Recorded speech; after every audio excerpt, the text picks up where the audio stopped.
फिलहाल मैं आ गया हूँ दिल वालों के शहर दिल्ली में, ताकि चलता रहे हमारे इस ब्लॉग का सिलसिला। तो आज मैं दिखाऊंगा आपको लाल किला। तो चलो स्वागत करते हैं आप सबको, आप लोगों को ही channel brothers life and fantasy पर। तो लाल किला पहुंचने के लिए nearby metro station Lal Qila से आप पैदल रेड फोर्ट तक आ सकते हो। लाल किला जो है दूसरी किलों की तरह पहाड़ी पर स्थित नहीं है, एक समतल भाग पर है। तो उसको सुरक्षा देने के लिए एक 30 फीट की गहरी खाई खोदी गई थी, जिसमें उस टाइम यमुना नदी के जल आ सकते थे। तो नदी के साइड जो दीवारों है उसका हाइट है 18 मीटर, और सिटी के साइड जो दीवारों है उसका हाइट है लगभग 33 मीटर। और ये रेड फोर्ट जो है 254 एकड़ किलोमीटर एरिया में पूरा विस्तृत है। और इसका जो डिफेंसिव वॉल है वो लगभग 2.41 किलोमीटर लंबाई में है। तो अभी हम बढ़ रहे हैं गेट नंबर 2 की तरफ, यानी कि लाहौरी गेट की तरफ। इसका नाम लाहौरी गेट इसलिए पड़ा क्योंकि ये इसका फेस टुवर्ड्स लाहौर है, और ये हमेशा आम पब्लिक के लिए खुला रहता है। और जो गेट नंबर 1 यानी कि दिल्ली गेट है वो आम पब्लिक के लिए खुला नहीं रहता, वो हमेशा वीआईपी के लिए खुला जाता है। ठीक है, तो जैसे कि हमारे प्राइम मिनिस्टर साहब हो गए, तो गेट के बाद एंटर करने में नज़ारा कुछ इस तरह दिखाई देते हैं। और यहाँ से तो हमेशा 15 अगस्त में प्राइम मिनिस्टर नेशनल फ्लैग को हमारा होस्ट करते हैं। ठीक है, तो अभी हम बढ़ रहे हैं, ये है मीना बाजार की तरफ और छाता बाजार की तरफ। इसका नाम छाता बाजार इसलिए पड़ा क्योंकि ये एक कवर्ड बाजार है। एक्चुअली हिंदुस्तान रीति रिवाज में कवर्ड बाजार का चल नहीं है। तभी के दिनों में पेशवार में जो कवर्ड बाजार होता था उसका नकल करके मुगल सम्राटों में दिल्ली में इसका स्थापित किया था, क्योंकि तभी के दिनों में जो सम्राट और उसके परिवार थे, तभी उस टाइम पे जो रेशम की सिल्क, ज्वेलरी, हाउस होल्ड की जो भी सामान आते थे सब इधर बैठते थे, और सम्राट और उसका रानियाँ और उसका परिवार सब इधर से खरीदारी करते थे। ठीक है, अभी हम ये जो जगह पे आगे है इसका नाम है छाता चौक। ये जो पूरा एरिया है इसको छाता चौक बोलते हैं। ये सामने जो आपको जो ये बिल्डिंग दिखाई दे रहा है, ये अंग्रेजों जमाने के विक्टोरियन स्टाइल का एक म्यूजियम है। पूरा जो एरिया है ये गार्डन, मुगलन स्टाइल बिल्डिंग और अंग्रेजों स्टाइल की बिल्डिंग से ब्यूटीफुल एकदम डिजाइन किया के सजा हुआ है एकदम। अभी हम बढ़ रहे हैं सीधा आगे की तरफ, ये है नौबत खाना। चलो सामने चलता है, इसका आपको क्लोजर लुक देते हैं। तो नौबत का मतलब होता है वाद्य यंत्र। तो यही से ही सम्राट के लिए म्यूजिक बजा जाता था। जब भी कोई खास पर्सन रेड फोर्ट में प्रवेश करते थे तो उसको म्यूजिक बजा के यही से ही स्वागत किया जाता था।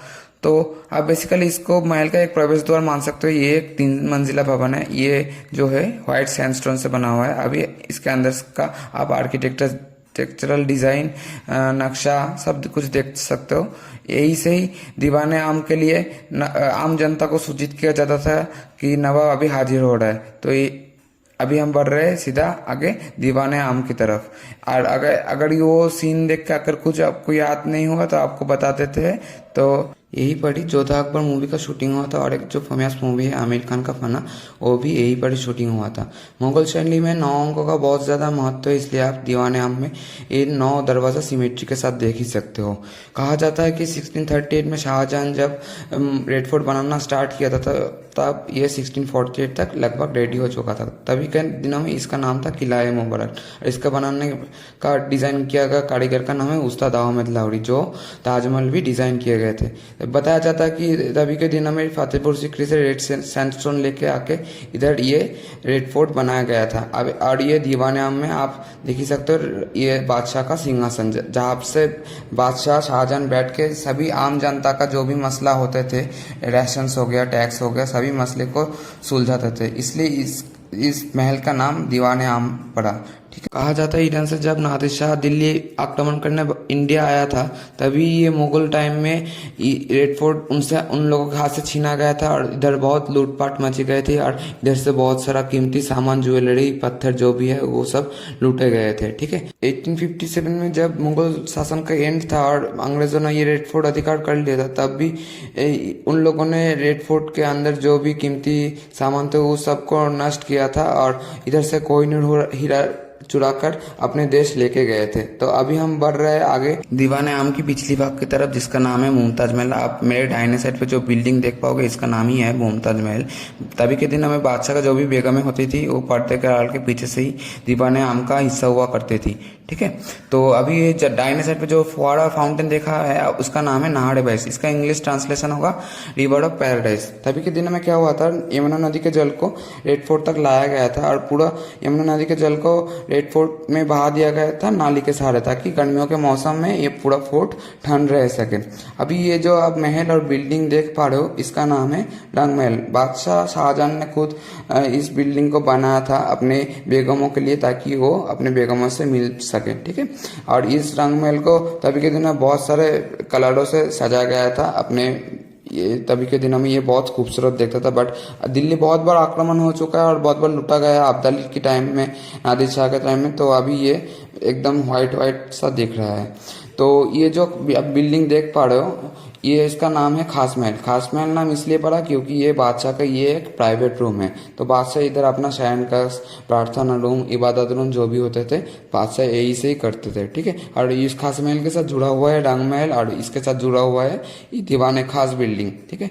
दीवाने खास इसलिए है क्योंकि बादशाह यहाँ पर अपने खास लोगों के साथ यानी कि मिनिस्टर, मंत्री, जो भी लोग एक्सपर्टाइज लोग होते थे उसके साथ अपना मंत्रणा करते थे अपना किंगडम के लिए, किया ताकि वो कितना अच्छे से ये शासन चला सके।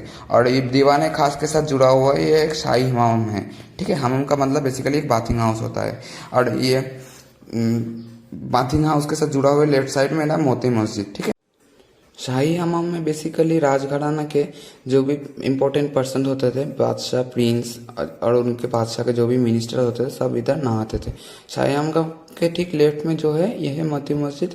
इसको बनाया था शाहजहां के बेटे औरंगजेब ने, ठीक है। तो मोती मस्जिद अभी के लिए तो बंद है, तो इसका विंडो का सहारा लेके हम आप लोगों को इनके अंदर का आर्किटेक्चरल स्ट्रक्चर, नक्शा, डिज़ाइन आप लोग देख ही सकते हो कितना ब्यूटीफुली तभी के दिनों में ये सब डिज़ाइन किया गया था।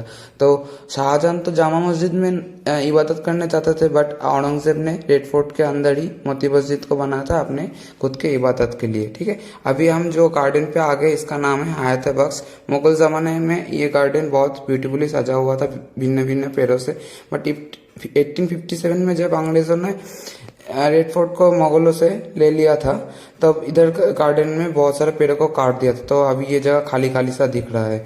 अभी ये जो छोटा सा इमारत देख पा रहे हो इसका नाम है मोती महल, ठीक है। 1857 के रिबेल में ये इसको तोड़ दिया गया था, डिमोलिश कर दिया गया था। और चलो आगे की तरफ चलते हैं। मेरे लेफ्ट साइड में जो भी विक्टोरियन शैली की बिल्डिंग देख पा रहे हो ये ईस्ट इंडियन कंपनी ने अपने रेसिडेंस के लिए इधर बनाया था, ठीक है। बाद में तो ये सब अभी म्यूजियम में कन्वर्ट हो चुका है। चलो आगे की तरफ जो इमारत देख पा रहे हो इम्पोर्टेंट इमारत है ये एक, इसका नाम है हीरा महल। तो इसको बनाने वाले थे बहादुर शाह सेकेंड ने। और इसका सामने का जो व्हाइट मार्बल का पैविलियन देख पा रहे हो इसको ऐड किया था औरंगजेब ने। तो अभी मेरे राइट साइड पे जो गार्डन देख पा रहे हो इसको कहा जाता है प्रिंस का आउटडोर, ठीक है। तो 1857 के रिबेल के बाद तो अंग्रेजों द्वारा ये टी गार्डन में तब्दील कर दिया गया था, तो इसका नाम अभी के लिए हेरिटेज टी गार्डन रख दिया गया है, ठीक है। अभी सामने जो मेरा व्हाइट मार्बल का ये पैलेस देख पा रहे हो इसको बोलते हैं सावन।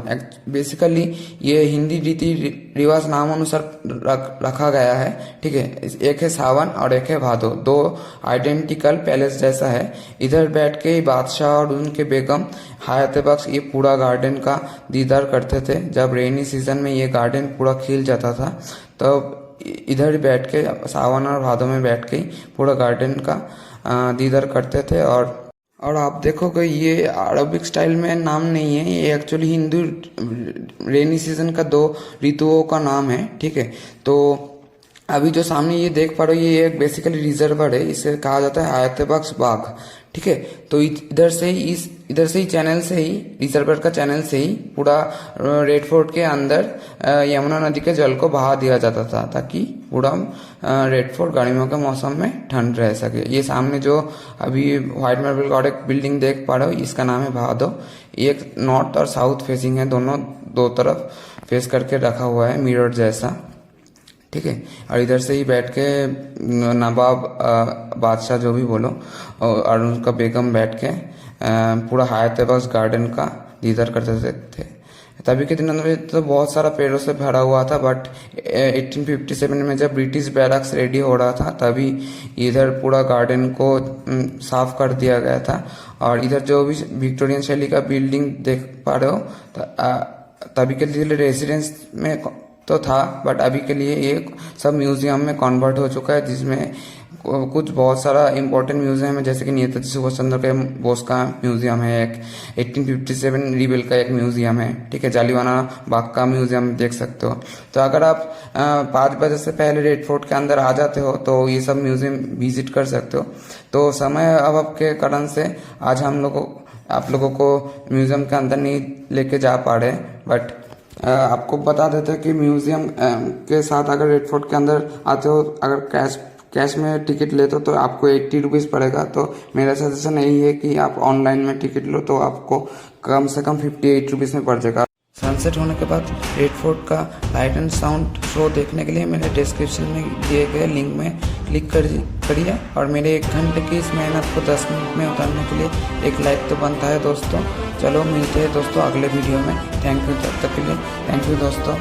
Take care and good bye.